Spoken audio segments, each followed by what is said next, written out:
ಶ್ರೀ ಗುರು ರಾಘವೇಂದ್ರಾಯ ನಮಃ.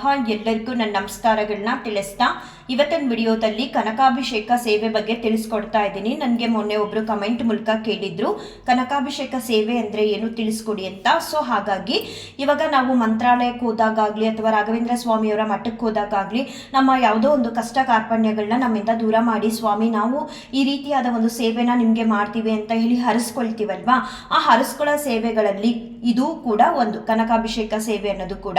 ಇವಾಗ ಉರುಳು ಸೇವೆ ಮಾಡ್ತಾರೆ ಕೆಲವರು, ಕಷ್ಟಗಳು ದೂರ ಆಗಲಿ ಅಂತ. ಇನ್ನೂ ಕೆಲವರು ತುಲಾಭಾರ ಸೇವೆನ ಮಾಡ್ತಾರೆ. ಇನ್ನೂ ಕೆಲವರು ಕನಕಾಭಿಷೇಕ ಸೇವೆ, ಪ್ರದಕ್ಷಿಣ ನಮಸ್ಕಾರ ಸೇವೆ, ತೆಂಗಿನಕಾಯಿ ಸಂಕಲ್ಪ ಸೇವೆ ಅಂತ ಸೇವೆಗಳಿದೆಯಲ್ಲ ರಾಘವೇಂದ್ರ ಸ್ವಾಮಿ ಅವರ ಸೇವೆಗಳಲ್ಲಿ ಈ ಕನಕಾಭಿಷೇಕ ಸೇವೆ ಅನ್ನೋದು ಕೂಡ ಒಂದು. ಇದನ್ನ ತುಂಬಾ ದೊಡ್ಡ ದೊಡ್ಡ ಕನಸುಗಳನ್ನ ಕಟ್ಟಿರ್ತಾರೆ. ಇವಾಗ ಮನೆ ಕಟ್ಟಬೇಕು, ಮದುವೆ ಆಗಬೇಕು, ಮಕ್ಕಳಾಗಬೇಕು, ಈ ರೀತಿ ದೊಡ್ಡದಾದಂತಹ ಅವರ ಇಷ್ಟಾರ್ಥಗಳನ್ನ ಅಥವಾ ಕಷ್ಟ ಕಾರ್ಪಣ್ಯಗಳನ್ನ ದೂರ ಮಾಡ್ಕೊಳ್ಳೋದಕ್ಕೋಸ್ಕರ ರಾಘವೇಂದ್ರ ಸ್ವಾಮಿಯವರ ಮಠಗಳಲ್ಲಿ ಎಲ್ಲ ರಾಯರ ಮಠಗಳಲ್ಲೂ ಕೂಡ ವಿಶೇಷವಾದ ದಿನಗಳಲ್ಲಿ ಕನಕಾಭಿಷೇಕ ಸೇವೆನ ಮಾಡ್ತಾರೆ. ಮಂತ್ರಾಲಯದಲ್ಲಿ ಈ ಸೇವೆನ ಒಂದು ರೀತಿ ಹರಕೆ ತರ ತಗೊಂಡು ಕೆಲವರು ಮಾಡಿಸ್ತಾರೆ. ಇನ್ನು ಈ ಕನಕಾಭಿಷೇಕ ಸೇವೆ ಅಂತ ಅಂದ್ರೆ ರಾಘವೇಂದ್ರ ಸ್ವಾಮಿ ಅವರ ಪಾದುಕೆಗಳಿಗೆ ಕನಕ ಅಂದ್ರೇನೆ ಆಲ್ರೆಡಿ ನಿಮ್ಗೆಲ್ಲರಿಗೂ ಗೊತ್ತು, ಚಿನ್ನ ಅಂತ ಹೇಳಿ. ಚಿನ್ನದ ಹೂಗಳು, ಬೆಳ್ಳಿಯ ಹೂಗಳು, ಮುತ್ತು, ರತ್ನ, ಹವಳ ಮತ್ತೆ ಕಾಯಿನ್ಗಳೆಲ್ಲ ಬಳಸಿ ಪಾದುಕೆಗೆ ಅಭಿಷೇಕನ ಮಾಡ್ತಾರೆ. ಅದಕ್ಕೆ ಈ ಸೇವೆಗೆ ಕನಕಾಭಿಷೇಕ ಸೇವೆ ಅಂತ ಹೇಳ್ತಾರೆ. ನನಗೆ ನಮ್ಮೂರಲ್ಲಿರೋ ರಾಯರ ಮಠದಲ್ಲಿ ಕನಕಾಭಿಷೇಕ ಸೇವೆನ ಮಾಡ್ತಿದ್ದಾರೆ ಅನ್ನೋದು ಗೊತ್ತಾಯ್ತು. ರಾಘವೇಂದ್ರ ಸ್ವಾಮಿಯವರ ಪಟ್ಟಾಭಿಷೇಕ ಮಹೋತ್ಸವದ ದಿನ ಏನೋ ಗೊತ್ತಿಲ್ಲ, ಸಡನ್ ಆಗಿ ಮನಸ್ಸು ಬಂತು ರಾಘವೇಂದ್ರ ಸ್ವಾಮಿಯವರಿಗೆ ಮಾಡಿಸ್ಬೇಕು ಅಂತ. ಹಾಗೆ ರಾಘವೇಂದ್ರ ಸ್ವಾಮಿಯವರ ಮಠಕ್ಕೆ ಹೋದಾಗ ಅಲ್ಲಿ ಈ ಯಾವ್ಯಾವ ಸೇವೆಗಳಿದೆ ಅಲ್ಲಿ ಬರುವಂತಹ ಎಲ್ಲ ಭಕ್ತರುಗಳಿಗೂ ತಿಳಿಸಿ ಹೇಳ್ತಾರೆ, ಈ ರೀತಿ ಮುಂದಿನ ವಾರ ಹುಣ್ಣಿಮೆ ಇದೆ, ಈ ಥರ ಸೇವೆ ಇದೆ, ಮತ್ತೆ ರಾಯರ ವರ್ಧಂತಿಗೆ ಈ ರೀತಿಯಾಗಿ ಸೇವೆಗಳನ್ನ ಮಾಡ್ತಿದ್ವಿ, ಇಷ್ಟ ಇದ್ರೆ ನೀವು ಸಂಕಲ್ಪ ಮಾಡಿ ಬರೆಸ್ಬೋದು ನಿಮ್ಮ ಹೆಸರುಗಳನ್ನ ಅಂತ ಹೇಳ್ತಾರಲ್ವಾ. ಹಾಗೆ ನಾನು ಕೂಡ ಮನಸ್ಸಲ್ಲಿ ಇವತ್ತು ರಾಘವೇಂದ್ರ ಸ್ವಾಮಿಯವರ ಕನಕಾಭಿಷೇಕ ಸೇವೆನ ಮಾಡಿಸ್ಬಿಡೋಣ ಅಂತ ಅನ್ಕೊಂಡು ಹೋದೆ, ರೆಸಿಪ್ಟ್ ಹಾಕ್ಸೋಣ ಅಂತ. ಅಲ್ಲಿ ಕೇಳೋರು ಕೂಡ ಸಡನ್ ಆಗಿ ಅದೇ ಮಾತನ್ನ ಕೇಳಿದ್ರು, ನೀವು ಕೂಡ ಮಾಡಿಸ್ತೀರಾ ಕನಕಾಭಿಷೇಕ ಸೇವೆನ ಅಂತ ಹೇಳಿ. ಸೊ ಏನೇ ಆಗಲಿ ಅದು ರಾಘವೇಂದ್ರ ಸ್ವಾಮಿಯವರ ದಯೆ ಅಂತಾನೆ ನಾನು ತುಂಬಾ ಬಾರಿ ನನ್ನ ವಿಡಿಯೋಗಳಲ್ಲಿ ಹೇಳ್ತೀನಿ. ಯಾವುದೊಂದು ಆಗ್ಬೇಕಂತ ಅಂದ್ರೆ ಅವ್ರ ಇಚ್ಛೆ, ಅವರ ದಯೆ ಅನ್ನೋದಿರಬೇಕು. ಯಾವಾಗ ನಾವು ನಮ್ಮ ಬದುಕು ಫುಲ್ಲು ನಿಮ್ಮ ಇಚ್ಛೆ ಹಾಗೆ ನಡೀಲಿ, ನಾವು ನಿಮ್ಮ ಸೇವೆ ಮಾತ್ರ ಮಾಡ್ತಾ ಹೋಗ್ತೀವಿ ಸ್ವಾಮಿ ಅಂತ ಹೇಳಿ ನಮ್ಮ ಬದುಕನ್ನ ರಾಘವೇಂದ್ರ ಸ್ವಾಮಿ ಅವ್ರ ಕೈಗೆ ಒಪ್ಪಿಸ್ತೀವೋ ಅವಾಗ ಅವರು ಎಲ್ಲವನ್ನು ಕೂಡ ನಿರ್ಧಾರ ಮಾಡ್ತಾರೆ. ನಾವಾಗೆ ನಾವೇನಾದ್ರೂ ಒಂದು ನಿರ್ಧಾರ ತಗೊಳ್ತೀವಿ ಅಥವಾ ನಾವಾಗೆ ನಾವೇನಾದ್ರೂ ಒಂದು ಮಾಡ್ತೀವಿ ಅಂದ್ರೆ ಅದು ಸಾಧ್ಯನೇ ಆಗಲ್ಲ. ರಾಘವೇಂದ್ರ ಸ್ವಾಮಿಯವರ ಇಚ್ಛೆಯಿಂದ ಮಾತ್ರ ಎಲ್ಲವೂ ಕೂಡ ಸಾಧ್ಯ ಆಗುತ್ತೆ. ನನಗೆ ಕನಕಾಭಿಷೇಕ ಸೇವೆ ಆದ್ಮೇಲೆ ನಮ್ಮೂರಲ್ಲಿರುವಂತಹ ರಾಯರ ಮಠದಲ್ಲಿ ಪ್ರಸಾದವಾಗಿ ಏನೇನು ಕೊಟ್ರು ಅಂತ ಅಂದ್ರೆ ಬೃಂದಾವನಕ್ಕೆ ಮಾಡಿರುವಂತಹ ಅಭಿಷೇಕನ ಪ್ರಸಾದವಾಗಿ ಕೊಟ್ಟರು. ಮತ್ತೆ ಈ ಅವಲಕ್ಕಿಗೆ ಬೆಲ್ಲ ಎಲ್ಲ ಮಿಕ್ಸ್ ಮಾಡಿ ಗಣೇಶನ ದೇವಸ್ಥಾನಗಳಲ್ಲಿ ಕೊಡ್ತಾರಲ್ಲ ಆ ರೀತಿ ಅವಲಕ್ಕಿ ಪ್ರಸಾದನ ಕೊಟ್ಟಿದ್ರು. ಜೊತೆಗೆ ಒಂದು ಶಾಲ್ ಕೊಟ್ಟಿದ್ರು. ಇಷ್ಟನ್ನ ರಾಘವೇಂದ್ರ ಸ್ವಾಮಿಯವರ ಪ್ರಸಾದವಾಗಿ ನಮಗೆ ಕನಕಾಭಿಷೇಕ ಸೇವೆ ಯಾರೆಲ್ಲ ಮಾಡಿಸಿದ್ರು ಅವ್ರಿಗೆಲ್ಲರಿಗೂ ಕೊಟ್ಟರು. ಜೊತೆಗೆ ಮಂತ್ರಾಕ್ಷತೆನೂ ಕೂಡ ಕೊಟ್ಟಿದ್ರು. ನನಗೂ ಕೂಡ ಗೊತ್ತಿರಲಿಲ್ಲ ಮುಂಚೆ ಎಲ್ಲ ಕನಕಾಭಿಷೇಕ ಸೇವೆ ಅಂದರೆ ಏನಿರ್ಬೋದು ಅಂತ ಅಂದ್ಕೊಳ್ತಿದ್ದೆ ತುಂಬ ಸಲ. ಆದರೆ ರಾಘವೇಂದ್ರ ಸ್ವಾಮಿಯವರು ಇವತ್ತು ನಾನೇ ಕನಕಾಭಿಷೇಕ ಸೇವೆ ಅಂದರೆ ಏನು ಅಂತ ತಿಳಿಸೋ ಹಾಗೆ ಮಾಡಿದ್ರು. ತುಂಬ ಖುಷಿ ಆಯಿತು. ಕನಕಾಭಿಷೇಕ ಸೇವೆ ಅಂದರೆ ಇಷ್ಟೇ, ರಾಘವೇಂದ್ರ ಸ್ವಾಮಿಯವರ ಪಾದುಕೆಗಳಿಗೆ ಚಿನ್ನದ ಹೂವಿಂದ, ಬೆಳ್ಳಿ ಹೂಗಳಿಂದ, ಮುತ್ತು, ರತ್ನ, ಹವಳ, ಕಾಯಿನ್ಗಳನ್ನೆಲ್ಲ ಬಳಸಿ ಅಭಿಷೇಕನ ಮಾಡ್ತಾರೆ. ಅದನ್ನ ಯಾರಾದರೂ ಸೇವಾರ್ಥದಾರರು ಇವಾಗ ಹರಿಸ್ಕೊಂಡಿರೋರು ಕೂಡ ಮಾಡಿಸ್ಬೋದು. ಇಲ್ಲ ಈ ರೀತಿ ವಿಶೇಷವಾಗಿ ರಾಘವೇಂದ್ರ ಸ್ವಾಮಿಯವರ ಆರಾಧನೆ ದಿನಗಳಾಗಲಿ ಅಥವಾ ವರ್ಧಂತಿ ಪಟ್ಟಾಭಿಷೇಕ ಮಹೋತ್ಸವ ದಿನಗಳು ಬರುತ್ತಲ್ಲ ಅಂತಹ ಸಮಯದಲ್ಲಿ ಮಾಡಿದಾಗ ನಾವು ಸಿಂಗಲ್ ಆಗಿ ಮಾಡ್ಸೋಕ್ಕಾಗಲ್ಲ ಈ ಕನಕಾಭಿಷೇಕ ಸೇವೆನ ಅಂತ ಅನ್ಕೊಳ್ಳೋರು ಸಾಮೂಹಿಕವಾಗಿ ಕೂಡ ಮಾಡಿಸ್ಬೋದು. ನಾನು ಯಾವುದೇ ಒಂದು ರೀತಿ ಕಷ್ಟಗಳಾಗಲಿ ಅಥವಾ ಇಷ್ಟಗಳನ್ನಾಗಲಿ ಹೇಳ್ಕೊಳ್ಳಿಲ್ಲ. ನನಗೆ ಅನಿಸಿತ್ತು, ಬೋರ್ಡು ನೋಡಿದ್ದೆ ರಾಯರ ಮಠಕ್ಕೆ ಹೋದಾಗ ಮಾಡಿಸ್ಬೇಕು ಅಂತ. ನಾನು ಕೂಡ ಅಂದ್ಕೊಂಡು ಒಂದು ದಿನ ದುಡ್ಡು ಕೊಟ್ಬಿಡೋಣ ಇವತ್ತು ಅಂತ ಹೇಳಿ ನಾನು, ನಮ್ಮ ಮನೆಯವರು, ನನ್ನ ಮಗಳು ಹೋಗಿದ್ದು ರಾಯರ ಮಠಕ್ಕೆ. ಅದೇ ಸಮಯಕ್ಕೆ ನಾನು ಇನ್ನೂ ದುಡ್ಡು ಕೊಡ್ತೀನಿ ಅಂತ ಅವ್ರಿಗೆ ಗೊತ್ತಿರಲಿಲ್ಲ. ರಾಯರ ಮಠದಲ್ಲಿ ಯಾವ್ಯಾವ ಸೇವೆಗಳಿದೆ ಅಂತ ಬಂದಂತಹ ಭಕ್ತಾದಿಗಳಿಗೆ ತಿಳಿಸಿಡೋದಕ್ಕೆ ಅಂತ ಒಬ್ರು ಇರ್ತಾರೆ. ಅವರು ನಾನು ದುಡ್ಡು ಕೊಡಕ್ಕೆ ಬಂದಿದ್ದೀನಿ ಅನ್ನೋದು ಗೊತ್ತಿಲ್ಲ, ನಾನು ಮಾಡಿಸ್ತೀನಿ ಅನ್ನೋದು ಕೂಡ ಗೊತ್ತಿಲ್ಲ. ಅವರೇ ಕೇಳ್ಬಿಟ್ರು, ನೀವ್ಯಾಕೆ ಕನಕಾಭಿಷೇಕ ಸೇವೆನ ಮಾಡಿಸ್ಬಾರ್ದು, ಮಾಡಿಸಿ ಅಂತ ಹೇಳಿದ್ರು.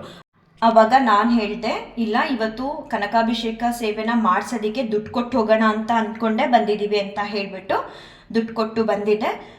ರಾಯರ ದಯೆಯಿಂದ ಅವತ್ತು ಅಂದರೆ ರಾಘವೇಂದ್ರ ಸ್ವಾಮಿಯವರ ಪಟ್ಟಾಭಿಷೇಕ ಮಹೋತ್ಸವದ ದಿನ ನಾನು ಮೊದಲನೇ ಬಾರಿ ರಾಘವೇಂದ್ರ ಸ್ವಾಮಿಯವರ ಮಂಗಳಾರತಿ ದರ್ಶನನ ನೋಡಿ ಕನಕಾಭಿಷೇಕ ಸೇವೆಯ ಪ್ರಸಾದನ ತೊಗೊಂಡು ಬರೋ ಹಾಗೆ ಆಯಿತು. ಪ್ರಸಾದ ತೊಗೊಂಡು ಬರಬೇಕಾದ್ರೆ ಒಂದು ಅನುಭವ ಆಯಿತು, ನಾನು ಹೇಳ್ಕೊಳ್ತೀನಿ ಇದೇ ವಿಡಿಯೋದಲ್ಲಿ. 2-3 ಆಯಿತು ರಾಘವೇಂದ್ರ ಸ್ವಾಮಿಯವರ ಪಟ್ಟಾಭಿಷೇಕ ಮಹೋತ್ಸವ ದಿನ, ಹೇಳ್ತೀನಿ ಇದೇ ವಿಡಿಯೋ ಮೂಲಕ. ಏನಂತ ಅಂದರೆ, ನಾನು ರಾಯರ ಮಠಕ್ಕೆ ಹೋಗೋದಕ್ಕೂ ಮುಂಚೆ 2 ಕೆಲಸಗಳಿತ್ತು ನನಗೆ. ಒಂದು, ನನ್ನ ಫ್ರೆಂಡು ಮೂಗ್ಬಟ್ಟನ್ನ ಕಲೆಕ್ಟ್ ಮಾಡ್ಕೊಳ್ಳೋಕ್ಕೆ ಹೇಳಿದರು. ಹೇಗೆ ಅಂತ ಅಂದರೆ, ಅವರು ಶಿವರಾತ್ರಿ ಹಬ್ಬಕ್ಕೆ ಬಂದಿದ್ದರು, ಗೀತಾ ಅಂತ ಹೇಳಿ. ನಾನು ಅವರು ಹೋಗ್ಬಿಟ್ಟೆ ಆರ್ಡ್ರ್ ಕೊಟ್ಟಿದ್ದು, ನಮಗೆ ಇಷ್ಟ ಆಗಿದ್ದು ಸಿಗಲಿಲ್ಲ ಅಂತ ಹೇಳಿಬಿಟ್ಟು ಆರ್ಡ್ರ್ ಕೊಟ್ಟಿದ್ದರು ಅವರು ತಾಯಿಗೆ ಅಂತ ಹೇಳಿಬಿಟ್ಟು. ಸೊ ಅವರು ಗುರುವಾರ ಬನ್ನಿ ಅಂತ ಶಾಪ್ ಅವ್ರು ಹೇಳಿದರು. ನನಗೆ ವಹಿಸಿದ್ರು, ನಾನು ಮೈಸೂರಿಗೆ ಹೋಗ್ತೀನಿ ಹಬ್ಬ ಮುಗಿಸ್ಕೊಂಡು, ನೀನು ಕಲೆಕ್ಟ್ ಮಾಡಿ ನಾನು ಹೇಳಿದಾಗ ನಮ್ಮ ಯಜಮಾನ್ರ ಹತ್ರ ಕೊಟ್ಟು ಕಳಿಸು ರಶ್ಮಿ ಅಂತ ಹೇಳಿ. ಸೊ ನಾನು ಕೂಡ ಒಪ್ಕೊಂಡಿದ್ದೆ, ಆಯಿತು ಅಂತ. ಹೆಂಗಿದ್ರು ಗುರುವಾರ ಬರೋಕ್ಕೆ ಹೇಳಿದ್ದಾರೆ, ನಾನು ಕೂಡ ರಾಯರ ಮಠಕ್ಕೆ ಹೋಗ್ತಿದ್ದೀನಿ. ಹೋಗ್ತಾ ಫಸ್ಟು ಮೂಗ್ಬಟ್ಟನ್ನ ಕಲೆಕ್ಟ್ ಮಾಡ್ಕೊಂಡು ಹೊಟ್ಟೋಗೋಣ. ಮತ್ತು ರಾಯರು ನನಗೆ ಇನ್ನೊಂದು ಸೂಚನೆನ ಕೊಟ್ಟಿದ್ರು. ನನ್ನ ಮಗಳ ಹತ್ರ ಒಂದು ವಸ್ತು ಏನೋ ಮಿಸ್ ಆಗಿತ್ತು, ತುಂಬ ಬೇಸರದಲ್ಲಿ ಇದ್ಲು ಅವಳು. ನನಗೆ ಅವಳು ಎಷ್ಟು ಬೇಸರದಲ್ಲಿ ಇದ್ದಾಳೆ ಅನ್ನೋದು ಅರ್ಥ ಮಾಡ್ಕೊಳಕ್ಕಾಗಿರಲಿಲ್ಲ. ಬಟ್ ರಾಘವೇಂದ್ರ ಸ್ವಾಮಿಯವರು ಅರ್ಥ ಮಾಡಿಕೊಂಡು ಮತ್ತೆ ನನಗೆ ಸೂಚನೆನ ಕೊಟ್ಟರು, ಇದನ್ನೇ ಕೊಡಿಸು ನೀನು ಅವಳಿಗೆ ಅಂತ ಹೇಳಿ, ಅದು ಇವತ್ತೇ ಅಂತ ಹೇಳಿದರು. ಸೊ 2 ಕೆಲಸ ಆಗುತ್ತಲ್ಲ ಅಂತ ಅಂದ್ಕೊಂಡೆ ನಾನು ರಾಯರ ಮಠಕ್ಕೆ ಅಂತ ಹೋದೆ. ಹೋಗ್ತಿರ್ಬೇಕಾದ್ರೆ ಅನ್ನಿಸ್ತು, ಈ ಸ್ಯಾರಿ ಎಲ್ಲ ಕ್ಯಾರಿ ಮಾಡಿಕೊಂಡು ನಾನು ಚಿನ್ನದ ಅಂಗಡಿಗೆಲ್ಲ ಹೋಗಿ ಮೂಗ್ಬಟ್ಟನ್ನ ಕಲೆಕ್ಟ್ ಮಾಡ್ಕೊಳಕ್ಕಾಗಲ್ಲ, ಸೊ ಚಿನ್ನದ ಅಂಗಡಿಗೆ ಹೋಗೋದು ಬೇಡ ಅಂತ ಅಂದ್ಕೊಂಡೆ. ಹೋಗ್ತಾನೆ ಮತ್ತು ರಾಘವೇಂದ್ರ ಸ್ವಾಮಿಯವರು ನನಗೊಂದು ಸೂಚನೆಯನ್ನು ಕೊಟ್ಟಿದ್ರಲ್ಲ, ನನ್ನ ಮಗಳಿಗೆ ಏನೋ ಒಂದು ವಸ್ತು ಕೊಡ್ಸೋದಕ್ಕೆ, ಸೊ ಅದನ್ನು ಕೊಡಿಸ್ಕೊಂಡು ಬಂದ್ಬಿಡೋಣ, ಅಲ್ಗೊಂದು ಕೆಲಸ ಆಗುತ್ತೆ ಅಂತ ಅಂದ್ಕೊಂಡೆ. ಹೋದೆ. ರಾಘವೇಂದ್ರ ಸ್ವಾಮಿಯವರ ಇಚ್ಛೆ ಹೇಗಿರುತ್ತೆ ಅಂತ ಅಂದರೆ, ಸೀದಾ ಪ್ರಸಾದ ತೊಗೊಂಡು ನಮ್ಮ ಮನೆಗೆ ಬಂದು ತಲುಪೋ ಹಾಗೆ ಮಾಡಿದ್ರು. ನಾನು ಅಂದ್ಕೊಂಡು ಹೋದೆ, ನನ್ನ ಮಗಳಿಗೆ ರಾಯರು ಹೇಳಿರೋಂಥದ್ದು ವಸ್ತುನ ಕೊಡಿಸ್ಕೊಂಡು ಕರ್ಕೊಂಬಂದ್ಬಿಡೋಣ ಅಂತ. ಬಟ್ ಅದಾಗಲಿಲ್ಲ. ಏನಾದರೂ ನಮ್ಮ ಜೊತೆ ನಮಗೆ ಗೊತ್ತಿರೋರೇ ಆಗಲಿ ಅಥವಾ ದೊಡ್ಡವ್ರು ಯಾರೇ ಆಗಲಿ, ನಾನೇನಾದರೂ ರಾಘವೇಂದ್ರ ಸ್ವಾಮಿಯವ್ರ ಮಠಕ್ಕೆ ಹೋಗಿ ಪ್ರಸಾದ ತೊಗೊಂಡು ಬೇರೆ ಕಡೆ ಹೋಗಿ ಬರ್ತಿದ್ದು ಗೊತ್ತಿದ್ರು ಅವರೇನು ನಮಗೆ ತಿಳ್ಸಕ್ಕೆ ಹೋಗ್ತಿರ್ಲಿಲ್ಲ. ಅಯ್ಯೋ ಏನಾದರೂ ಮಾಡ್ಕೊಳ್ಳಿ ನಮಗೆ ಯಾಕೆ ಅಂತ ಅಂದ್ಬಿಡೋರು. ಆದರೆ ರಾಘವೇಂದ್ರ ಸ್ವಾಮಿಯವರ ಪ್ರೀತಿ ಅಪಾರ, ಅವರ ಕರುಣೆ ಅಪಾರ ಅಂತ ನಾನು ಯಾವಾಗಲೂ ಹೇಳ್ತಾ ಇರ್ತೀನಿ. ಎಷ್ಟು ಪ್ರೀತಿ ತೋರಿಸ್ತಾರೆ ನನ್ನ ಮೇಲೆ ಅಂದರೆ, ನಂಗೆ ನಿಜವಾಗ್ಲೂ ಏನೂ ಬೇಡ ರಾಯರನ್ನ ಬಿಟ್ಟು ಅಂತ ಯಾವಾಗಲೂ ಕೂಡ ಅನಿಸುತ್ತೆ. ನಾನು ಯಾವಾಗಲೂ ಪ್ರತಿಯೊಬ್ಬರಿಗೂ ಹೇಳೋದು, ರಾಯರಿಂದ ಏನಾದರೂ ಪಡ್ಕೋಬೇಕು ಅಂತ ಅಂದರೆ ಅವ್ರ ಪ್ರೀತಿನ ಪಡ್ಕೊಳ್ಳಿ ಅಂತ. ಹೇಗಿತ್ತು ಅವ್ರ ಪ್ರೀತಿ ಅಂತ ಅಂದರೆ, ನಾನು ಅಂದ್ಕೊಂಡು ಹೋಗಿದ್ದೆ ಒಂದು, ನಾನು ಪ್ರಸಾದ ಎಲ್ಲ ಈ ಥರ ಎಲ್ಲ ಪ್ರಸಾದ ಕೊಡ್ತಾರೆ ಅಂತ ಏನೂ ಕೂಡ ಐಡಿಯಾ ಇರಲಿಲ್ಲ. ಅವ್ರು ಹೇಳಿದ್ರಂತೆ ನಮ್ಮ ಮನೆಯವ್ರಿಗೆ ಒಂದು ಬಾಕ್ಸ್ ತೊಗೊಂಡು ಬನ್ನಿ ಅಂತ. ಸೊ ಬಾಕ್ಸ್ ತೊಗೊಂಡು ಹೋಗಿದ್ದೆ. ಅಲ್ಲಿ ಅವಲಕ್ಕಿ ಕೊಟ್ಟಿದ್ರು ಮತ್ತು ಬೃಂದಾವನಕ್ಕೆ ಬೆಳಿಗ್ಗೆ ಮಾಡಿರುವಂತಹ ಅಭಿಷೇಕನ ಪ್ರಸಾದವಾಗಿ ಒಂದು ಪ್ಯಾಕೆಟ್ ಮಾಡಿ ಕೊಟ್ಟಿದ್ರು, ಜೊತೆಗೆ ಅವಲಕ್ಕಿ ಪ್ರಸಾದನ ಕೊಟ್ಟಿದ್ರು. ಅದನ್ನು ತಗೊಂಡು ಮಂತ್ರಾಕ್ಷತೆ ಎಲ್ಲ ತಗೊಂಡು ಮಹಾಮಂಗಳಾರತಿ ರಾಯರ ದರ್ಶನನೆಲ್ಲ ಮಾಡಿಕೊಂಡು ತುಂಬ ಖುಷಿ ಆಯಿತು. ವಾಪಸ್ ಬರ್ತಾ ಇದ್ದೆ. ಇನ್ನೇನು ರಾಯರ ಮಠದಲ್ಲಿ ರಾಯರ ದರ್ಶನ ಆಯಿತು. ಇವಾಗ ಹೋಗಿ ನನ್ನ ಮಗಳಿಗೆ ಏನು ಹೇಳಿದ್ದಾರೆ, ರಾಯರ ಕೆಲಸ ಅಲ್ವಾ ಅದು, ಸೊ ಕೊಡಿಸ್ಕೊಂಡು ಹೊಟ್ಟೋಗೋಣ ಮನೆಗೆ ಅಂತ ಬರ್ತಾ ಇದ್ದೆ. ಬರ್ತಾ ಇರಬೇಕಾದ್ರೆ ಮೈನ್ ರೋಡು ಬ್ಲಾಕ್ ಆಯಿತು. ನಂಗೆ ಗೊತ್ತಿರಲಿಲ್ಲ ಹೋಗಬೇಕಾದ್ರೆ ಈ ಥರ ಎಲ್ಲ ಆಗುತ್ತೆ ಅಂತ. ಅಂಬೇಡ್ಕರ್ ಅವ್ರದ್ದೊಂದು ದೊಡ್ಡ ಪ್ರೊಸೆಷನ್ ಬರ್ತಿತ್ತು. ನಾನು ಅಂದ್ಕೊಂಡಿದ್ದು ಅದೇ ರೋಡಲ್ಲಿ ಹೋಗಬೇಕಿತ್ತು. ರಾಯರು ಏನು ಮಾಡಿದ್ರು, ಆ ರೋಡಲ್ಲಿ ಹೋಗದೇ ಹಾಗೆ ಆ ಪ್ರೊಸೆಷನ್ ಬರುತ್ತೆ ಅನ್ನೋದು ನಂಗೆ ಗೊತ್ತೇ ಇರಲಿಲ್ಲ. ನಾನು ನೋಡ್ಬಿಟ್ಟು ಅಯ್ಯೋ ಇನ್ನು ಈ ರೋಡಲ್ಲಿ ಹೋಗೋದಕ್ಕಾಗಲ್ಲ, ಮತ್ತು ಬಿಸಿಲು ಬೇರೆ ಜಾಸ್ತಿ ಇದೆ ಅಂತ ಅಂದ್ಕೊಂಡು ಸೀದಾ ಪ್ರಸಾದ ತೊಗೊಂಡು ಹೋದ ದಾರಿಲೇ ವಾಪಸ್ ಮನೆಗೆ ಬಂದೆ. ಮನೆಗೆ ಬಂದಮೇಲೆ ಅನ್ನಿಸ್ತು, ಏನಾದರೂ ಸುಮಾರು ಹಿರಿಯರೆಲ್ಲ ಹೇಳ್ತಾರೆ, ಅಂದರೆ ಕಾರಣ ಏನು ಅಂತ ನನಗೆ ನಿಜ ಇವತ್ತುವರೆಗೂ ಗೊತ್ತಿಲ್ಲ. ನಾವು ಯಾವುದಾದ್ರೂ ಒಂದು ದೇವಸ್ಥಾನ ಅಥವಾ ಮಠ ಮಂದಿರಗಳಿಗೆ ಹೋದರೆ ನೇರವಾಗಿ ವಾಪಸ್ ಮನೆಗೆ ಬರಬೇಕಂತೆ. ಎಲ್ಲೂ ಕೂಡ ನಾವು ವಿಸಿಟ್ ಮಾಡಬಾರ್ದಂತೆ, ಒಂದು ಅಂಗಡಿಗಾಗಲಿ ಅಥವಾ ಒಂದು ಕ್ಲಿನಿಕ್ ಆಗಲಿ ಎಲ್ಲೂ ಕೂಡ ಹೋಗಬಾರ್ದು ಅನ್ನೋದನ್ನು ನಾನು ಕೇಳಿದ್ದೀನಿ. ಆದರೆ ಕಾರಣ ಏನು ಅನ್ನೋದು ನನಗೆ ಗೊತ್ತಿರಲಿಲ್ಲ. ರಾಘವೇಂದ್ರ ಸ್ವಾಮಿಯವರು ಎಷ್ಟು ನಮ್ಮನ್ನ ಎಚ್ಚೆತ್ತಿಸ್ತಾರೆ ಅಂದರೆ, ನಾನು ಎಲ್ಲಿ ಆ ಪ್ರಸಾದ ಎಲ್ಲ ತೊಗೊಂಡು ನನ್ನ ಮಗಳಿಗೆ ಏನೋ ಕೊಡಿಸೋ ಶಾಪ್ ಹತ್ರ ಹೊಟ್ಟೋಗ್ತೀನೇನೋ ಅಂತ ಹೇಳಿ ನನ್ನನ್ನು ಸೀದಾ ಮನೆಗೆ ಬರೋ ಹಾಗೆ ಮಾಡಿದ್ರು. ಆ ಪ್ರೊಸೆಷನ್ ಬರುತ್ತೆ ಅನ್ನೋದು ಗೊತ್ತಿರಲಿಲ್ಲ. ಅದೇ ರೋಡಲ್ಲಿ ನಾನು ಹೋಗಬೇಕಾಗಿತ್ತು. ನನಗೆ ಅದೇ ರೋಡಲ್ಲಿ ಎದುರಾಗಿ ದೊಡ್ಡ ಪ್ರೊಸೆಷನ್ ಬರ್ತಿತ್ತು. ಅಲ್ಲಿ ಹೋಗೋಕ್ಕಂತೂ ಒಂದು ಅರ್ಧ ಗಂಟೆ ಆಗ್ತಿತ್ತು. ಸೊ ಅವತ್ತು ಆ ರೀತಿ ತಪ್ಪಿಸಿದ್ರು. ಅದೊಂದಾಯ್ತಾ ಒಂದು ಅನುಭವ.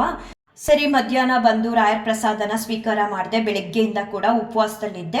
ಪ್ರಸಾದ ಸ್ವೀಕಾರ ಮಾಡೆಲ್ಲ ಆದಮೇಲೆ ನನ್ನ ಫ್ರೆಂಡ್ಗೆ ಫೋನ್ ಮಾಡಿದೆ, ಈ ರೀತಿ ರಾಯರ ಮಠಕ್ಕೆ ಹೋಗಿದ್ದೆ, ತುಂಬ ಖುಷಿ ಆಯಿತು ಅಂತ ಹೇಳಿ. ಅವರಂದರು, ನನಗೂ ಕೇಳಬೇಕು ನಿನ್ನನ್ನು ಅಂತ ಅನ್ನಿಸ್ತಿತ್ತು. ಮಧ್ಯಾಹ್ನ ನೀನು ಹೋಗ್ತೀಯಾ ಅಂತ ಅಂದ್ಕೊಂಡೆ, ಯಾಕಂದರೆ ನೀವು ಪೂಜೆ ಕೊಟ್ಟಿದ್ರಲ್ವ, ಹಾಗಾಗಿ ನಾನು ರೆಡಿಯಾಗೇ ಇದ್ದೆ. ಬೆಳಗ್ಗೆ ಕೂಡ ಅವ್ರು ರಾಯರ ಮಠಕ್ಕೆ ಹೋಗಿ ಬಂದಿದ್ದಾರೆ. ಆದರೆ ಅವ್ರಿಗೆ ಕನಕಾಭಿಷೇಕ ಅಂದರೆ ಏನು ಅದನ್ನು ನೋಡಬೇಕು ಅನ್ನೋ ಆಸೆ ತುಂಬ ಇತ್ತಂತೆ. ಇವನ್ ಕೋ ಇನ್ಸಿಡೆಂಟ್ ಅಂತ ಏನಂದರೆ, ನಾನು ನನ್ನ ಮಗಳು ಹೊರಡುವಾಗ ಅಂದ್ಕೊಳ್ತಿದ್ದು, ರೂಪಾ ಆಂಟಿಗೂ ಹೇಳ್ಬೋದಲ್ವಾ, ಜೊತೆಲಿ ಕರ್ಕೊಂಡು ಹೋಗ್ಬೋದಲ್ವಾ ಅವ್ರನ್ನ ಅಂತ. ಬಟ್ ನಾನು ಮನ್ಸು ಮಾಡಲಿಲ್ಲ. ಅವ್ರಿಗೂ ಹಾಗೆ ಅನಿಸಿದೆ ಸೇಮ್. ಮಧ್ಯಾಹ್ನ ರಶ್ಮಿ ಹೇಗಿದ್ರು ಹೋಗ್ತಾಳೆ. ಅವಳ ಜೊತೆ ನಾನು ಮತ್ತೆ ಇನ್ನೊಂದ್ಸಲ ರಾಯರಮಠಕ್ಕೆ ಹೋಗ್ಬಿಟ್ಟು ಕನಕಾಭಿಷೇಕ ಸೇವೆ ಅಂದರೆ ಏನು, ಹೇಗಿರುತ್ತೆ ಅನ್ನೋದನ್ನು ನೋಡಬೇಕು ಅಂತ ತುಂಬ ಅನ್ನಿಸ್ತಿತ್ತಂತೆ. ಮೆಸೇಜ್ ಮಾಡಬೇಕು ಅಂತ ಅಂದ್ಕೊಳ್ತಿದ್ರಂತೆ, ಇಲ್ಲ ಫೋನ್ ಮಾಡಬೇಕು ಅಂತ ಅವ್ರು ಮಾಡಿರಲಿಲ್ಲ ಅಂತ ಹೇಳ್ಕೊಂಡ್ರು ನನ್ನ ಜೊತೆ. ಹೋಗ್ಲಿ ಬಿಡಿ, ನನಗೂ ಹಾಗೆ ಅನ್ನಿಸ್ತು. ಯಾವಾಗಲೂ ಈ ರೀತಿ ದೇವ್ರ ವಿಚಾರವಾಗಿ ಏನಾದರೂ ಮನಸ್ಸಿಗೆ ಬಂದರೆ ಸಡನ್ನಾಗಿ ಹೇಳ್ಬಿಡಿ ರೂಪ ಅಂತ ನಾನು ಕೂಡ ಹೇಳಿದೆ.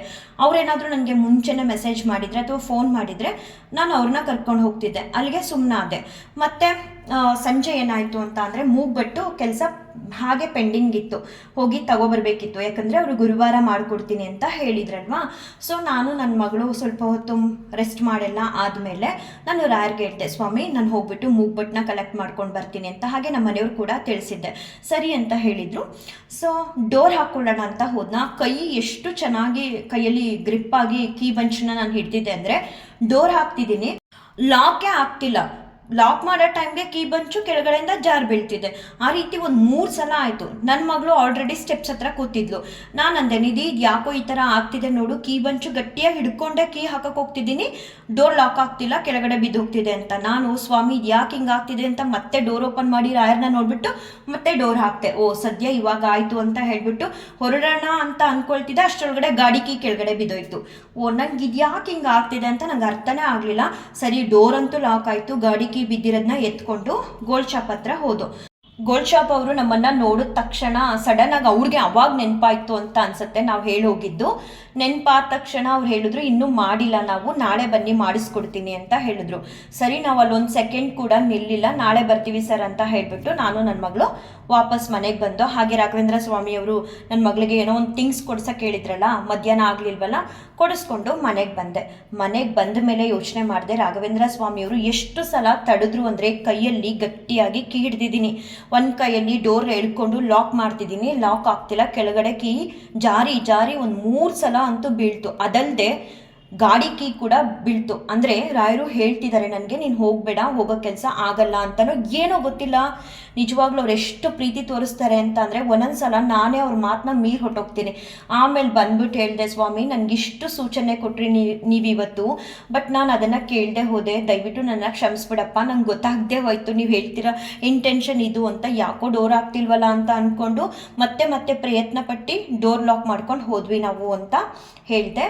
ಅದಾದಮೇಲೂ ಕೂಡ ನನಗೆ ಇನ್ನೊಂದು ಇನ್ಸಿಡೆಂಟ್ ಆಯಿತು, ಅಂದರೆ ಒಂದು ಅನುಭವ ಆಯಿತು. ನಿಜವಾಗ್ಲೂ ನನಗೆ ಎಷ್ಟು ಇಷ್ಟ ಅಂದರೆ ರಾಯರು, ಹೇಳ್ತೀನಿ ಆ ಅನುಭವ ಕೂಡ ಇದೇ ವಿಡಿಯೋದಲ್ಲಿ.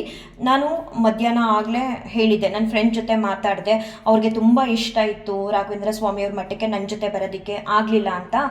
ರಾತ್ರಿ 8:30 ಮೇಲೆ ಯಾಕೋ ನನ್ನ ಮನಸ್ಸಿಗೆ ಅನ್ನಿಸ್ತು, ಅವ್ರಿಗೆ ಸ್ವಲ್ಪ ಕನಕಾಭಿಷೇಕದ ಪ್ರಸಾದ ಏನು ಕೊಟ್ಟಿದ್ದಾರೆ ಅದನ್ನು ತಲುಪಿಸ್ಬೇಕು ಅನ್ನೋ ಮನಸ್ಸು ಸಡನ್ನಾಗಿ ಶುರುವಾಯಿತು. ನಾನು ಇದ್ಯಾಕೆ ಹಿಂಗೆ ಅನ್ನಿಸ್ತಿದೆ, ಸರಿ ಆಯಿತು ಅಂತ ಹೇಳಿಬಿಟ್ಟು ರೈಸ್ಗೆ ಇಟ್ಟಿದ್ದೀನಿ ಸ್ಟವ್ ಮೇಲೆ ಒಂದು ಕಡೆ. ಸಡನ್ನಾಗಿ ಯಾಕೆ ಈ ಥರ ಮನ್ಸಿಗೆ ಅನ್ನಿಸ್ತಿದೆ, ಆಲ್ರೆಡಿ ಮಧ್ಯಾಹ್ನ ಹೇಳಿದೆ ನಾನು ಅವ್ರಿಗೆ, ರಾಯರ ವಿಚಾರವಾಗಿ ಅಥವಾ ದೇವ್ರ ವಿಚಾರವಾಗಿ ಏನಾದರೂ ಮನಸ್ಸಿಗೆ ಬಂದರೆ ಸಡನ್ನಾಗಿ ಹೇಳಿಬಿಡಿ ಅಂತ ನಾನೇ ಹೇಳಿ, ಇವಾಗ ನಾನೇ ಅವಾಯ್ಡ್ ಮಾಡಿಕೊಂಡ್ರೆ ಹೇಗಿರುತ್ತೆ ಅಂತ ಹೇಳಿಬಿಟ್ಟು ಅವ್ರಿಗೆ ಕಾಲ್ ಮಾಡಿದೆ. ಈ ಥರ ನಿಮ್ಮ ಮನೆಗೆ ಪ್ರಸಾದ ಕೊಡೋಕ್ಕೆ ಬರ್ತಿದ್ದೀವಿ, ಸ್ವಲ್ಪ ಈಚೆ ಬಂದ್ಬಿಡಿ, ರೈಸ್ ಇಟ್ಟಿದ್ದೀನಿ ಸ್ಟವ್ ಮೇಲೆ, ಜಾಸ್ತಿ ಹೊತ್ತು ಅಲ್ಲಿ ನಿಲ್ಲಕ್ಕಾಗಲ್ಲ ಅಂತ. ನಮ್ಮ ಮನೆಯವ್ರು ಕೂಡ ಫೋನ್ ಮಾಡಿದೆ. ನಮ್ಮ ಮನೆಯವ್ರು ಆ್ಯಕ್ಚುಲಿ ಅವತ್ತು ಸ್ಕೂಲ್ಗೆ ಹೋಗ್ಬಿಟ್ಟು ನಮ್ಮ ಮನೆಗೆ ಯಾರಾದರೂ ಬಂದು ನಮ್ಮ ಮನೆ ಬಾಗಿಲಿಗೆ ಇನ್ವಿಟೇಷನ್ ಕಾರ್ಡ್ ಕೊಟ್ಟರೆ ಎಷ್ಟೇ ದೂರ ಆದರೂ ಸರಿ, ಎಷ್ಟೇ ರಿಸ್ಕ್ ಆದರೂ ಸರಿ ಮದುವೆಗೆ ಹೋಗ್ತೀವಿ. ನಮ್ಮ ರಿಲೇಷನ್ದು ಒಂದು ಮದುವೆ ಇತ್ತು, ಅವ್ರು ಹೇಳಿದರು ನನಗೆ ಸ್ಕೂಲ್ ಮುಗಿಸ್ಕೊಂಡು ನರಸೀಪುರದ ಮೇಲೆ ಮೈಸೂರಿಗೆ ಹೋಗ್ಬಿಟ್ಟು ಬರ್ತೀನಿ ಅಂತ. ಅವ್ರಿಗೆ ಕಾಲ್ ಮಾಡಿದೆ. ಅವ್ರನ್ನ ಏನಾದರೂ ನಾನು ಇವಾಗ ಕರ್ಕೊಂಡು ಬರೋಕ್ಕೆ ಹೋದರೆ ಪ್ರಸಾದನೂ ಕೊಟ್ಬಿಟ್ಟು ನಮ್ಮ ಮನೆಯವ್ರನ್ನ ಕರ್ಕೊಂಡು ಬಂದುಬಿಡೋಣ ಬಸ್ ಸ್ಟ್ಯಾಂಡಿಂದ ಅಂತ ಹೇಳಿ. ಆವಾಗ ನಮ್ಮ ಮನೆಯವ್ರು ಅಂದರು, ನೀನು ಹೋಗಿ ಪ್ರಸಾದನ ಕೊಟ್ಬಾ, ಯಾಕಂತ ಅಂದರೆ ನಾನು ಇವಾಗ ಮೈಸೂರಲ್ಲಿ ಬಸ್ ಹತ್ತಿದ್ದೀನಿ, ಇನ್ನೂ ಬರೋದು ಲೇಟ್ ಆಗುತ್ತೆ, ಆಲ್ಮೋಸ್ಟ್ 10 o'clock ಆಗುತ್ತೆ, ನೀನು ಕೊಟ್ಬಿಟ್ಟು ಬಂದುಬಿಡು ಅಂತ ಹೇಳಿದ್ರು. ಸರಿ ಆಯಿತು ಅಂತ ಹೇಳಿಬಿಟ್ಟು ಪ್ರಸಾದ ಕೊಡೋದಕ್ಕೆ ಅಂತ ನಾನು ನನ್ನ ಮಗಳು ಹೋದ್ವಿ. ಸುಮಾರು 8:36 8:40 ಹತ್ರ ಆಗಿತ್ತು. ಪ್ರಸಾದನ ಅವ್ರ ಕೈಗೆ ಕೊಟ್ಬಿಟ್ಟು ಜಾಸ್ತಿ ಹೊತ್ತು ನಾನು ಮಾತಾಡಲೇ ಇಲ್ಲ, ಯಾಕಂದರೆ ರೈಸ್ ಬೇರೆ ಇಟ್ಟಿದ್ದೆ ಸ್ಟವ್ ಮೇಲೆ. ವಾಪಸ್ ಬಂದೆ. ಹೋಗಿದ್ದ ರೋಡಲ್ಲಿ ಬರಲಿಲ್ಲ, ವಾಪಸ್ ಇನ್ನೊಂದು ರೋಡಲ್ಲಿ ಬಂದೆ. ಸ್ವಲ್ಪ ಜನ ಎಲ್ಲ ಓಡಾಡ್ತಿದ್ರಲ್ಲ ಆ ರೋಡಲ್ಲಿ ಬಂದ ಮೇಲೆ ಮನೇಲಿ ಮಾಮೂಲಿ ಎಂದಿನಂತೆ ಇದ್ದೆ, ಆರಾಮಾಗೆ ನಿದ್ದೆ ಮಾಡಿದೆ. ಬೆಳಿಗ್ಗೆ ಎದ್ದರೆ ಕಾಲನ್ನ ಕೆಳಗಡೆ ಇಡೋಕ್ಕಾಗ್ತಿಲ್ಲ, ಏನಾಯಿತು ಅಂತ ನನಗೆ ನಿಜ ಗೊತ್ತಿಲ್ಲ. ಎದ್ದೆ 3:50ಕ್ಕೆಲ್ಲ ರಾಘವೇಂದ್ರ ಸ್ವಾಮಿಯವ್ರಿಗೆ ಗುರುವಾರದ ಪೂಜೆಗೆ ಹೂವೆಲ್ಲ ಹಾಕಿದೆ, ಎಲ್ಲ ತೆಗಿಬೇಕು, ಶುಕ್ರವಾರ ಸೇವೆನ ಅವ್ರಿಗೆ ಮಾಡಬೇಕು, ನಿಂತ್ಕೊಳ್ಳೋಕ್ಕೂ ಕೂಡ ಆಗ್ತಿಲ್ಲ ನನ್ನ ಕೈಲಿ, ಒಂದು ಹೆಜ್ಜೆ ಮುಂದೆ ಇಡೋಕ್ಕಾಗ್ತಿಲ್ಲ. ಆದರೆ ರಾಯರಿಗೆ ಸೇವೆ ಮಾತ್ರ ನಿಲ್ಲಬಾರ್ದು ಮನೇಲಿ. ನನ್ನ ಮಗಳು ಆಲ್ರೆಡಿ ಎದ್ದು ಓದ್ಕೋತಾ ಇದ್ಲು. ಸೊ ನಾನೇನು ಮಾಡಿದೆ, ಸ್ವಾಮಿ ನನ್ನ ಕೈಲಿ ಆಗ್ತಿಲ್ಲ, ಏನಾಗಿದೆ ಅಂತ ಗೊತ್ತಿಲ್ಲ ಅಂತ ಹೇಳಿಬಿಟ್ಟೆ.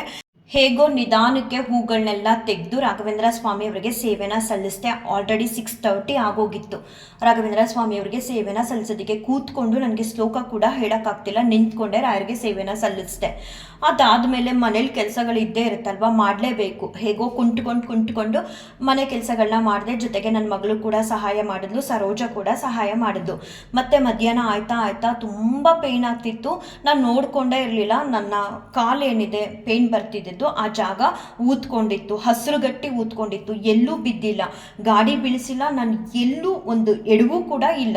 ಈ ರೀತಿ ಆಯಿತು. ತುಂಬ ನೋವು. ಎಷ್ಟು ಅಂತ ಅಂದರೆ ನಮ್ಮ ಮನೆಯವರು ಫೋನ್ ಮಾಡ್ತೀನಿ, ಅಳ್ತೀನಿ, ನಿದ್ದಿಗೆ ಹೇಳ್ತೀನಿ, ಅಳ್ತೀನಿ, ರಾಯರಿಗೆ ಹೇಳ್ತೀನಿ, ಅಳ್ತೀನಿ.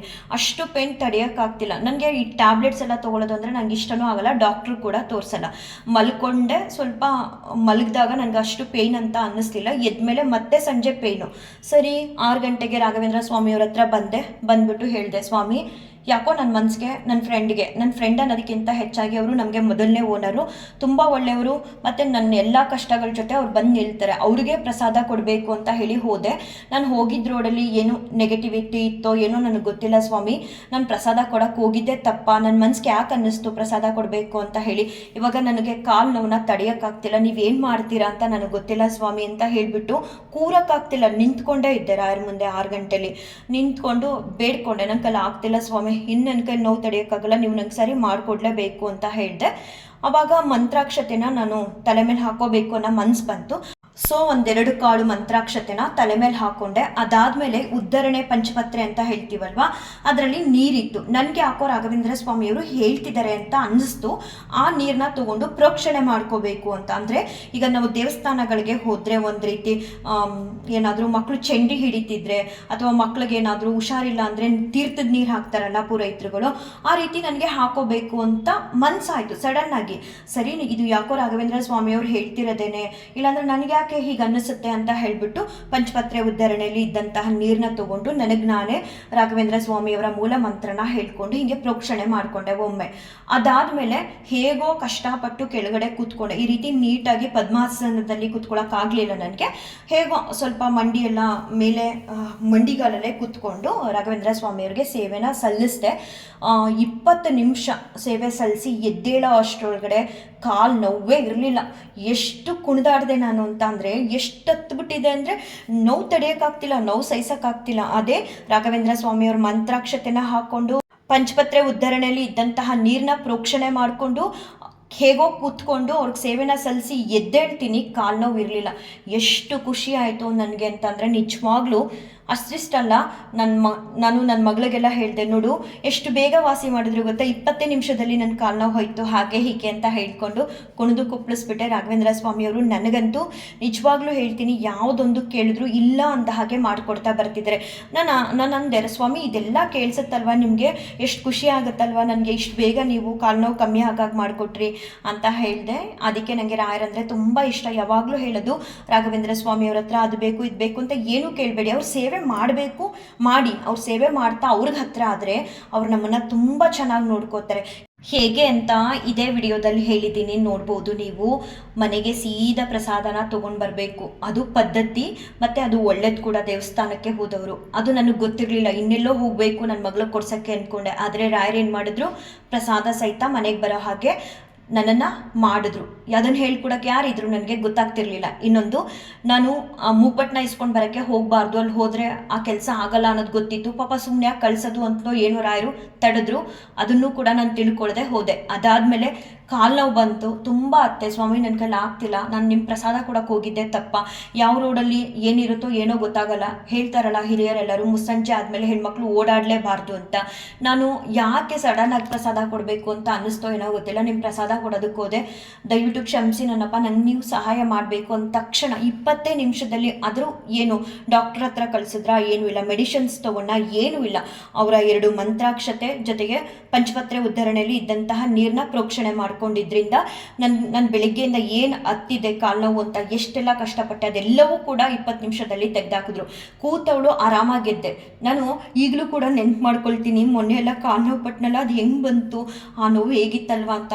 ಅಂಥ ಭಯಂಕರವಾದಂತಹ ನನಗಿದ್ದ ಕಾಲು ನೋವು ಕೂಡ ಸಡನ್ನಾಗಿ ತೆಗೆದ್ರು. ಆಮೇಲೆ ಊದೆಲ್ಲ ಕಮ್ಮಿ ಆಯ್ತೇನೋ ಅಂತ ನೈಟ್ ನೋಡಿಕೊಂಡೆ, ಬಟ್ ಊದೆಲ್ಲ ಹಾಗೆ ಇತ್ತು, ಹಸಿರುಗಟ್ಟಿತ್ತಲ್ಲ ಅದೆಲ್ಲ ಹಾಗೆ ಇತ್ತು. ನೆಕ್ಸ್ಟ್ ಡೇ ಫುಲ್ ಅದು ಕೂಡ ಹೋಗಿತ್ತು. ಹೋಗುತ್ತೋ ಇಲ್ವೋ ಅಂತ ಅನ್ಕೊಳ್ತಿದ್ದೆ, ಅದು ಕೂಡ ಹೋಗಿತ್ತು. ರಾಯರ ಪ್ರೀತಿ ಅಪಾರ. ರಾಯರ ಸೇವೆನ ನಾವು ಮಾಡಬೇಕಷ್ಟೇ. ಸ್ವಾಮಿ ಸೇವೆ ಮಾಡಬೇಕು ಅಂದರೆ ಇಂಥದ್ದೇ ತರಬೇಕು, ಈ ಥರದ್ದು ತರಬಾರ್ದು, ಥರ ಏನಿಲ್ಲ ಸ್ವಾಮಿ. ನಮ್ಮ ಹತ್ರ ಏನಿದೆ, ಒಂದು ಗ್ಲಾಸ್ ನೀರಿಟ್ಟು ಸ್ವಾಮಿ ಇದನ್ನು ಸ್ವೀಕಾರ ಮಾಡಿ, ಇಲ್ಲ ಅವ್ರ ಸ್ತೋತ್ರ, ದೀಪ ಹಚ್ಚಕ್ಕೆ ಶಕ್ತಿ ಇದ್ದರೆ ಭಗವಂತ ಕೊಟ್ಟಿದ್ರೆ ದೀಪ ಹಚ್ಚೋದು, ಇಲ್ವಾ ಅವ್ರ ಮುಂದೆ ಕೂತ್ಕೊಂಡು ಮಾತಾಡಿ. ನಿಮ್ಮ ಕಷ್ಟ ಸುಖ ಇಷ್ಟ ನಿಮ್ಗೇನು ಬೇಕು ಬೇಡ ಎಲ್ಲವನ್ನೂ ಮಾತಾಡಿ. ಅವ್ರನ್ನ ತಂದೆ ತಾಯಿಯಾಗಿ ನೋಡಿ, ಅಥವಾ ನಿಮಗೆ ಯಾವ ರೀತಿ ಬೇಕು ರಾಘವೇಂದ್ರ ಸ್ವಾಮಿಯವರು, ಒಂದು ಫ್ರೆಂಡ್ಸ್ ರೀತಿ ಅಂತ ಅಂದ್ಕೊಳ್ತೀರಾ, ಆ ರೂಪದಲ್ಲಿ ನೀವು ಹೇಗೆ ರಾಯರನ್ನ ನೋಡ್ತೀರಾ ಆ ರೂಪದಲ್ಲಿ ರಾಘವೇಂದ್ರ ಸ್ವಾಮಿಯವರು ನಿಮಗೆ ಕನೆಕ್ಟ್ ಆಗ್ತಾರೆ.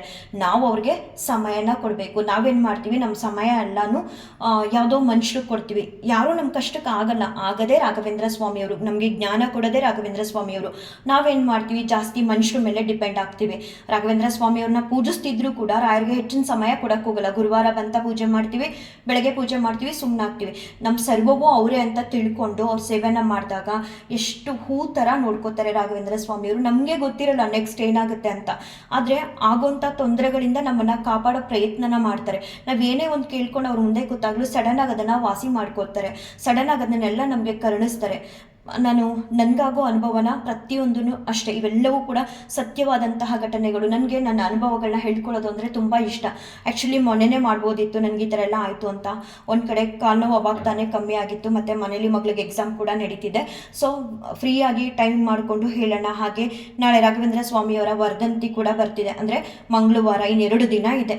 24th ಮಂಗಳವಾರ ಬರ್ತಿದೆ. ಅದು 431ನೇ ವರ್ಧಂತಿ. ಎಷ್ಟು ಪುಣ್ಯ ಮಾಡಿದ್ದೀನಪ್ಪ ಸ್ವಾಮಿ ಅಂತ ಅನಿಸುತ್ತೆ. ಅವರ ವರ್ಧಂತಿ ಆಚರಣೆ ಮಾಡೋದಕ್ಕೆ ಏನೂ ಗೊತ್ತಿರಲಿಲ್ಲ. ಎಷ್ಟು ಜನ ನಂಬ್ತಿರೋ ಏನೋ ನನಗಂತೂ ಗೊತ್ತಿಲ್ಲ. ಈ ವಿಡಿಯೋದಲ್ಲಿ ಹೇಳುವಾಗ ನನಗೆ ರಾಯರಂದರೆ ಯಾರು ಅಂತಲೇ ಗೊತ್ತಿರಲಿಲ್ಲ. ಇವತ್ತಿಗೂ ನಾನು ರಾಘವೇಂದ್ರ ಸ್ವಾಮಿಯವರ ಮಠಕ್ಕೆ ನಾನು, ನನ್ನ ಮಗಳು, ನಮ್ಮ ಮನೆಯವರು ಹೋದಾಗ ನಾನು ನನ್ನ ಮಗಳಿಗೆ ಹೇಳ್ತಾ ಇರ್ತೀನಿ. ನನಗೂ ಕೂಡ ಇತ್ತೀಚೆಗಷ್ಟೇ ನೆನಪಾಗಿದ್ದು, ಅದು ರಾಘವೇಂದ್ರ ಸ್ವಾಮಿಯವ್ರ ಮಠಕ್ಕೆ ಹೋದಾಗ ಒಂದು 14 ವರ್ಷದ ಹಿಂದೆ ಅಥವಾ 13 ವರ್ಷದ ಹಿಂದೆ ನಾವು ಒಂದು ಮನೇಲಿದ್ದಾಗ ಅವರು ನಮಗೆ ಹೇಳಿದರು, ಈ ಥರ ಸ್ವರ್ಣ ಬಿಂದು ಪ್ರಾಶನ ಅಂತ ಇರುತ್ತೆ, ಅದನ್ನು ನಿಮ್ಮ ಮಗುಗೆ ಹಾಕ್ಸಿದ್ರೆ ತುಂಬ ಒಳ್ಳೆಯದು, ಹೋಗಿ ಹಾಕ್ಸಿ, ನಮ್ಮ ಮಕ್ಕಳಿಗೆಲ್ಲ ನಾವು ಹಾಕಿಸ್ತೀವಿ ಅಂತ. ಸೊ ನಾನೇನು ಮಾಡಿದೆ, ಆ ಮನೆಗೂ ರಾಘವೇಂದ್ರ ಸ್ವಾಮಿಯವ್ರ ಮಠಕ್ಕೂ ತುಂಬ ದೂರ. ಆವಾಗ ಲೈಫು ತುಂಬ ಕಷ್ಟ ಆಯಿತು, ತುಂಬ ಕಷ್ಟಗಳನ್ನ ಪಟ್ಟೆ ಬಂದಿದ್ದೀನಿ. ಇವತ್ತಿಗೂ ಕೂಡ ರಾಘವೇಂದ್ರ ಸ್ವಾಮಿಯವರು ನನಗೇನು ಬೇಕು ಅಂತ ಕೇಳೋಕ್ಕೆ ಯಾರು ಇದ್ದಾರೆ ಅಂದರೆ ಅದು ರಾಯರು. ನಾನು ಇಂಥದ್ದು ಬೇಕು ಅಂತ ಕೇಳದೆ ಇದ್ರು ಕೊಡೋದಕ್ಕೆ ಇದ್ದಾರೆ ನನ್ನ ಜೊತೆ ಅಂದರೆ ಅದು ರಾಘವೇಂದ್ರ ಸ್ವಾಮಿಯವರು. ತುಂಬ ಕಷ್ಟದ ದಿನಗಳು. ಆವಾಗ ನನ್ನ ಮಗಳಿಗೆ ಕರ್ಕೊಂಡು ನಡ್ಕೊಂಡು ಆ ರೋಡಲ್ಲಿ ಹೋಗ್ತಿದ್ದೆ. ಇದು ರಾಯರ ಮಠ, ಇಲ್ಲಿ ರಾಯರಂತ ಇದ್ದಾರೆ, ಏನೂ ಗೊತ್ತಿಲ್ಲ. ಒಬ್ಬರು ಹೇಳಿದರು ನನಗೆ, ನಮ್ಮ ಮಕ್ಳಿಗೆ ನಾವು ಹಾಕಿಸ್ತೀವಿ, ಇಲ್ಲಿಗೆ ಹೋಗಿ ಹಾಕಿಸಿ ಅಂತ. ಹೋಗಿ ಹಾಕಿಸ್ತಿದ್ದೋ. ಹಾಕಿಸ್ಬೇಕಾದ್ರೆ ಹಿಂಗೆ ಬರ್ತಾ ಒಂದು ಡೋರ್ ಇತ್ತು, ಆ ಡೋರ್ ಹತ್ರ ಬಂದರೆ ಈ ಥರ ಬೃಂದಾವನ ಇತ್ತು. ಇದು ಬೃಂದಾವನ, ಇಲ್ಲಿ ಇದ್ರೊಳಗಡೆ ರಾಯರಿದ್ದಾರೆ, ಏನೂ ಗೊತ್ತಿಲ್ಲ. ಒಂದು ಸಲ ನನ್ನ ಮಗಳಿಗೆ ಹಾಗೆ ಡೋರ್ ಒಳಗಡೆ ಬಂದಾಗ, ಪಾಪು ಇದಕ್ಕೆ ಕೈ ಮುಗಿ ಅಂತ ಹೇಳಿ ನಾವಿಬ್ಬರು ಕೈ ಮುಗ್ದಿದ್ದು. ರಾಯರು ಅಂತ ಸತ್ಯವಾಗ್ಲೂ ನಮ್ಮ ಬಾಯಲ್ಲಿ ಹೆಸರು ಕೂಡ ಬರ್ತಿರ್ಲಿಲ್ಲ.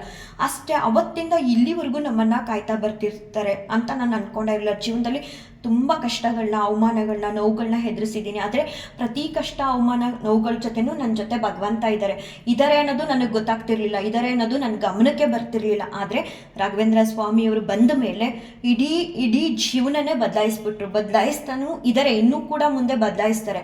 ಆದರೆ ಮನಸ್ಸು ನಮ್ಮದು ಶುದ್ಧವಾಗಿರಬೇಕು, ನಾವು ಒಳ್ಳೆಯವರಾಗಿರಬೇಕು. ನೀವೆಷ್ಟೇ ಪೂಜೆ ಪುನಸ್ಕಾರ ಅಂತ ಮಾಡಿ ಮನಸ್ಸು ಶುದ್ಧವಾಗಿಲ್ಲದೆ, ನಾವು ಒಳ್ಳೆಯವರಾಗಿಲ್ಲದೆ, ನಮ್ಮಲ್ಲಿ ಏನೋ ಬರೀ ಕೆಟ್ಟ ಗುಣಗಳೇ ಇಟ್ಕೊಂಡು ರಾಯರನ್ನ ಪೂಜೆ ಮಾಡಿದ್ರೆ ನಾವು ಏನು ಬೇಡ್ಕೊಂಡ್ರು ಬೇಗ ಆಗದೇ ಇಲ್ಲ. ಬೇಗ ಇರಲಿ, ರಾಯರು ಅನುಗ್ರಹ ಮಾಡಲ್ಲ, ನಮ್ಮನ್ನು ಬದಲಾಯಿಸ್ತಾರೆ ರಾಯರು. ನಾವು ಬದಲಾಗೋದಕ್ಕೆ ರೆಡಿ ಆಗಬೇಕು, ದಾರಿ ತೋರಿಸ್ತಾರೆ. ನಮ್ಮಲ್ಲಿರೋ ಎಲ್ಲ ಗುಣಗಳನ್ನು, ಕೆಟ್ಟ ಗುಣ ಅಂತ ಏನೇನು ಇರುತ್ತೆ ಅದನ್ನೆಲ್ಲವನ್ನು ಕೂಡ ರಾಯರು ತೆಗಿತಾರೆ.